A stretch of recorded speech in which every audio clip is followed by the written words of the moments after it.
Move to earn ဆိုတာကတော့ကိုယ့်ရဲ့ကျန်းမာရေးအတွက်လေ့ကျင့်ခန်းလုပ်ရင်းနဲ့ crypto ရတဲ့ကစားနည်းအမျိုးအစားဖြစ်ပါတယ်။ဖုန်းထဲမှာဒီလို game ကိုကစားပြီးတော့ crypto အလကားရနိုင်တဲ့ game တွေအကြောင်းကိုပြောပြပေးသွားမှာပဲဖြစ်ပါတယ်။နံပါတ်5မှာကတော့ Defeat ဖြစ်ပါတယ်။ဒီ game ကတော့အဓိကလမ်းလျှောက်တာနဲ့ပြေးရတဲ့ game အမျိုးအစားပါ။လမ်းလျှောက်တာပြေးတာလုပ်ပြီးတော့ Defeat coin ကိုအလကားပေးပါတယ်။တကယ်လို့ M2E model မှာဆိုရင်စပိန်စီးချက်နဲ့ရေကူးခြင်းအတွက်လည်း coin တွေအလကားပေးပါတယ်။နံပါတ်4ကတော့ Step Up ဖြစ်ပါတယ်။ဒီမှာတော့ fitness နဲ့တခြားလူတွေနဲ့တွေ့ဆုံမိတ်ဖွဲ့တာကိုရှင်ပြိုင်စေပါတယ်။လှုပ်ရှားလိုက်တာနဲ့ token တွေကိုရနိုင်တယ်လို့ virtual အပြေးပြိုင်ပွဲတွေမှာလည်းပါဝင်လိုက်တာနဲ့ token တွေပေးပါတယ်။ဒီ game ကိုနာမည်ကြီးအပြေးသမားဖြစ်တဲ့ဦးစိန်ဘောကလည်း promotion ဆင်းပေးထားပါသေးတယ်။ဒီ game မှာတော့ KCAL coin ကိုအလကားပေးပါတယ်။နံပါတ်3ကတော့ Genopass game ဖြစ်ပါတယ်။ဒါကတော့ NFT game ဖြစ်ပြီးတော့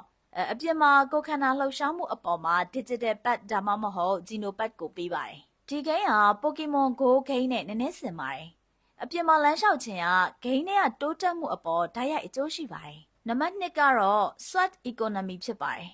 ။ဒီမှာတော့ကိုယ်ကာယလှုပ်ရှားမှုလုပ်လိုက်တာနဲ့သူတို့ရဲ့ native token ဖြစ်တဲ့